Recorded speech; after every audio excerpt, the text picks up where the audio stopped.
중지, 평정, 휴식, 치유. 불교의 명상, 즉 선정에는 두 가지 측면, 그러니까 사마타와 위파사나가 있다. 위파사나는 지혜를 낳고 고통과 번뇌를 여의게 하기 때문에 그것의 중요성을 강조하는 경향이 있다. 그러나 사마타의 수행이 바탕이 되어야 한다. 중지할 수 없다면 지혜를 얻을 수도 없기 때문이다. 선종에는 말을 탄 사람의 우화가 전해진다. 말이 전속력으로 달리고 있었기에 말에 탄 사람은 어딘가 중요한 곳에 가고 있는 것처럼 보였다. 그때 길가에 서 있던 사람이 소리쳐 물었다. 어디 가는 길이요? 그러자 말에 타고 있던 사람이 대답했다. 모르겠소. 말에게 물어보시오. 이것이 바로 우리의 이야기이기도 하다. 우리는 말을 타고 있지만 어디로 가고 있는지도 모르고 말을 멈출 수도 없다.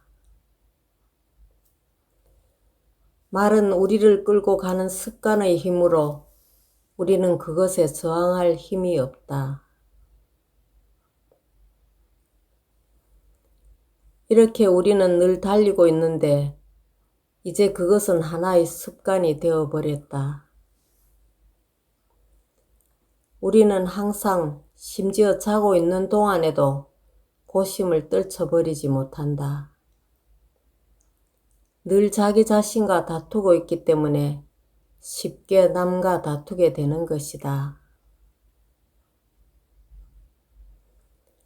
우리는 중지의 기술, 즉 생각과 습관의 힘, 부주의, 그리고 우리를 지배하는 격한 감정을 먹게 하는 방법을 배워야 한다. 폭풍과도 같은 감정이 일어나면 마음의 평안은 절대로 얻을 수 없다. 우리는 TV를 켰다 껐다 한다.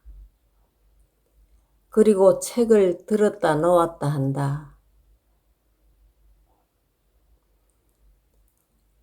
어떻게 해야 이런 어수선한 상태를 먹게 할 수 있을까? 어떻게 해야 공포, 절망, 분노, 그리고 탐욕을 먹게 할 수 있는 것일까? 그것은 다만 자신이 처한 상황을 이해하고자 하는 마음을 집중하는 호흡, 걷기, 미소 짓기, 그리고 내간의 수행을 통해서만 가능하다. 마음을 집중하고 현재의 순간에 깊게 접할 때 그 결과 언제나 이해와 수용, 사랑, 그리고 고통을 덜고 기쁨을 얻고자 하는 바람이 생기게 되는 것이다. 그러나 습관의 힘이 우리의 의지보다 강한 경우가 더 많다. 우리는 스스로 원하지도 않는 말과 행동을 하고는 나중에 후회한다. 그리고 자기와 남을 고통 속에 빠뜨리고는 적지 않은 해를 입힌다. 다시는 그런 짓을 하지 않겠다고 맹세하기도 하지만 다시 그런 짓을 하게 된다. 왜 그럴까? 습관의 힘이 우리를 부추기기 때문이다. 이러한 파괴적인 과정을 먹게 하려면 습관의 힘을 인지하고 맞설 전념의 힘이 필요하다.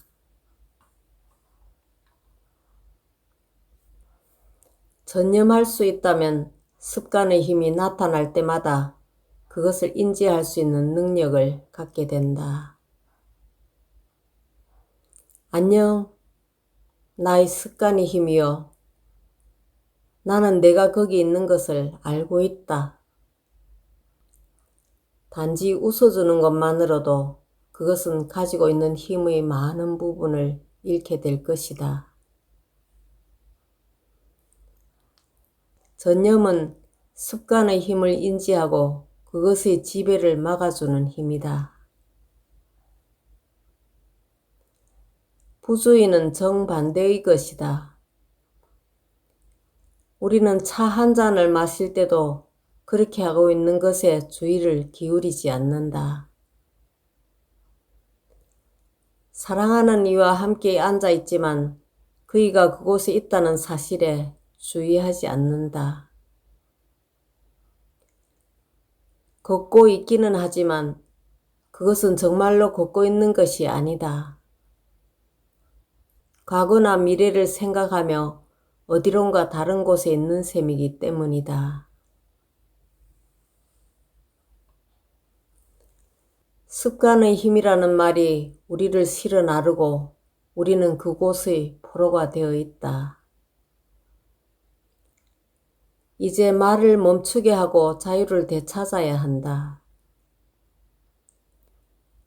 우리가 하는 모든 일에 전념의 빛을 비추어야 한다. 그렇게 하면 부주의라고 하는 어둠은 사라지고 말 것이다. 명상, 즉 사마타의 첫 번째의 기능은 바로 묻게 하는 것이다. 사마타의 두 번째 기능은 평정이다. 격한 감정이 일어날 때 행동하는 것은 위험하다는 것을 알면서도 우리는 참지 못한다. 우리는 조식법, 즉 행동을 멈추고 감정을 가라앉히는 방법을 배워야 할 필요가 있다.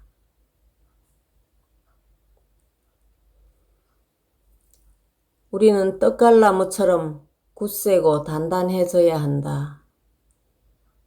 그래야 폭풍에 이리저리 흔들리지 않을 수 있다. 부처님은 심신을 평정에 이르게 하고 그것을 내관하는 데 도움을 주는 수많은 방법을 가르쳐 주셨다.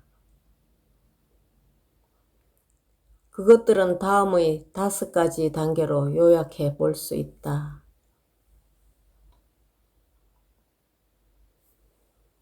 첫째, 인지. 화가 나면 나는 화가 난다는 사실을 알고 있다고 말한다. 둘째, 수용. 화가 날 때 그것을 거부하지 않는다. 지금 벌어지고 있는 일을 받아들인다. 셋째, 포용. 어머니가 울고 있는 아이를 안은 것처럼 화를 두 팔로 감싸 안는다. 전념으로 감정을 포용한다면 그것만으로 화를 누그러뜨릴 수 있다. 넷째, 내관.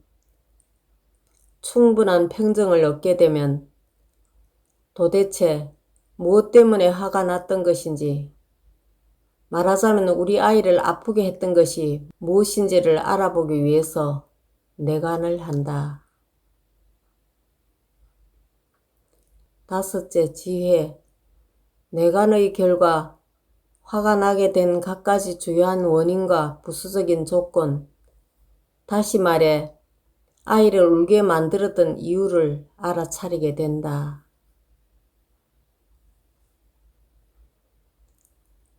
아이는 배가 고팠을지도 모른다.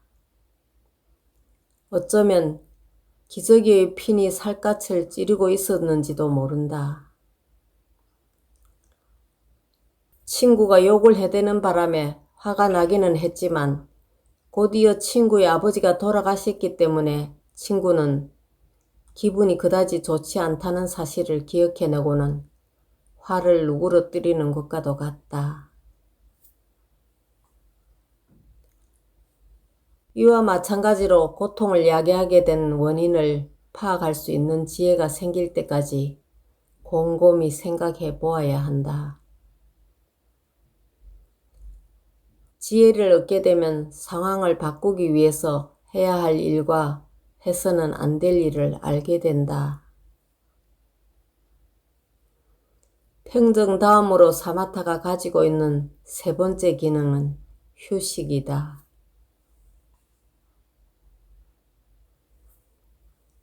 어떤 이가 강변에 서서 강을 향해 조약돌을 던진다고 해보자.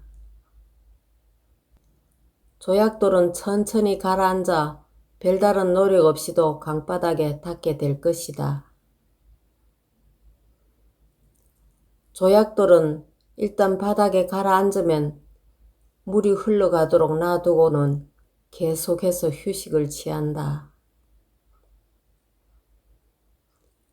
자선을 할 때면 바로 그 조약돌처럼 휴식을 취해야 하는 것이다. 별다른 노력을 기울이지 않고 자연스럽게 앉아서 휴식을 취하면 되는 것이다.